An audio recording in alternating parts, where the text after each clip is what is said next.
Hello World of Warcraft fans, welcome back to a new video on my channel. The time has come, launch week is here. Patch 12.1 of World of Warcraft Midnight will be released the day after tomorrow when you watch this video. Unless you're not watching it on Monday, then it's on another day. But now we have the official patch notes, so let's take a quick look at them together. All in all, it's going to be really awesome. I'm super excited for patch 12.1. There's going to be tons of content. If you want to support me, feel free to subscribe. It's free, and at 38,000 subscribers, there will be a big giveaway, so it's worth it for you to join in either way. And with that, yeah, let's get started right away. Holy Energy is the alternative to conventional energy drinks without sugar, without artificial nonsense, in a variety of delicious flavors. Holy Energy is the perfect alternative for you if you need energy but want to avoid sugar, calories, a caffeine crash, and so on and so forth. Preparation is very simple. Water in the shaker, feel free to add a few ice cubes,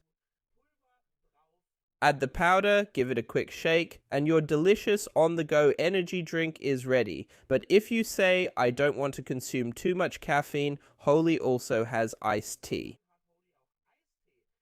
There are also many delicious flavors in the range, and the best part is, both the energy drink and the iced tea are available in trial packs. So check the links in the video description and my codes, you can save a lot more that way. And I wish you lots of fun with Holy. As I said, these are the official patch notes. It's not super exciting to read through them. If you have any wishes or ideas, because sometimes people say, you're just reading it out loud, why should I watch the video? Feel free to write it in the comments. For example, having gameplay running in the background, and have the text content displayed a bit on the side. Let me know what you prefer. Other than that, we have a new outdoor zone, the Coiled Isle. You can also go inside the mountain because that's where the worlds of Atel UTech await us, and that's, well, ultimately group-based content. With this, as you can see, a talent tree that makes everything easier, so you take less poison damage and so on. So if you're interested in that, you can farm and do a lot in the open world. There are meta achievements for it. There's a new world event, the so-called Curse Surges. Yeah, it's pretty simple. These things just pop up on your map. You have to fill up a progress bar and kill a boss at the end. For that, there are badges and other rewards. We also have Tortolana Tucker, where you can farm reputation and eventually get a mount again. And of course, there's also a new reputation faction in the new zone in general. World bosses are being reworked. In the future, they won't just be standing around in the open world anymore, but in so-called lairs. There are now 4 difficulty levels, from world to normal to heroic to mythic. The higher the difficulty, the better the loot. And that's mainly to prevent lag in the open world. 3 new bosses are waiting for us in the dungeon Altar of Fangs. In the end, it's Zul'Jan. And he actually drops a new mount as well. The new raid is called Venomous Abyss and has 8 bosses in total. The final boss here is Ula Teg. There will also be a mythic raid mount again. In total, there are 3 new delves. However, the new Nemesis boss is already included in that. So in the end, there are 2 new delves, plus the third is basically a room where you fight the boss. Here we have the Ring of Glory, the Gnaldor Aihe. There's also a chance to get a new mount there. And then there's the Venomfall Deeps. That's where you'll encounter the Nemesis mob, all in all.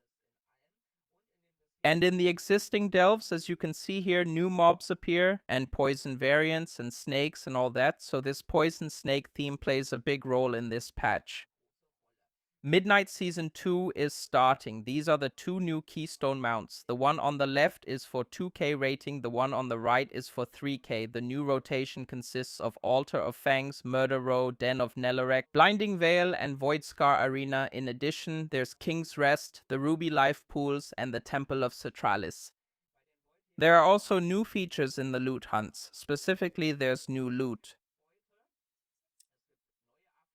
There are new affixes, including ones with this snake poison theme, and there's a new seasonal journey with new rewards that you can earn there. The training grounds, meaning PvP against bots, are being expanded to include the arena, so now you can also play arena matches against bots. And there's also a lot happening with housing. You can now save and import blueprints. That means you can simply copy your favorite housing builds, paste them into your place, and you're done. If you're too lazy or just don't feel like building something yourself, you can now import things. And it even works if you don't own all the items needed that are required in any way. The whole thing works for the entire layout, just the interior, just the exterior, or even for a single room. You can now let up to 100 pets out in your house. For that, you need these little beds, and then your pets will wander around the house. There are new ventures in the neighborhood. There's the Armani Trolls, the Kobolds are here, the Onoran Centaurs, and the Tortollans. So, as always, it's random which one shows up. Or your neighborhood leader can just pick one. And there are new rewards to be earned there. Houses can now reach up to level 12. There are new pre-made rooms in the style of, for example, orcs, humans, night elves, and blood elves. The dying menu has been made simpler. In this case, yeah,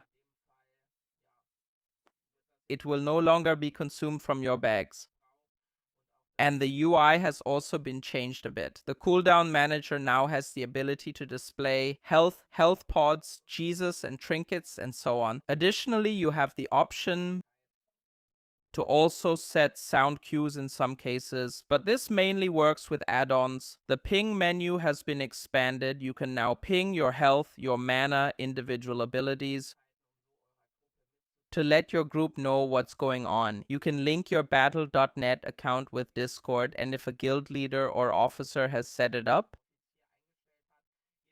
receive guild messages in Discord and vice versa. There's also a quest line with Arathor where we pursue Salatas. And apart from that, there's a lot of class tuning. We won't go into detail about that here. We'll make a video where we take a look at it.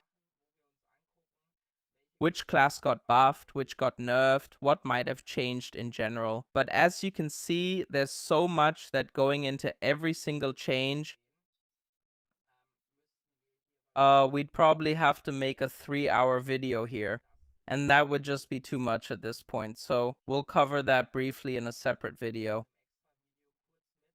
Ritual sites, etc. have been adjusted just like the Void Assaults and Val and Natal, so that they also give somewhat relevant rewards in the new content. There will be new cores for bonus rolls, for the expansion of trinkets, etc. And then finally, we see the PvP section here. There are especially a lot of class changes. And yes, that's it for now. This was a quick overview of everything you need to know about patch 12.1. Please let me know your opinion in the comments. Are you looking forward to the patch? Are you not? Let me know. And with that, thanks for watching. See you in the next video. Leave a like, subscribe, and take care.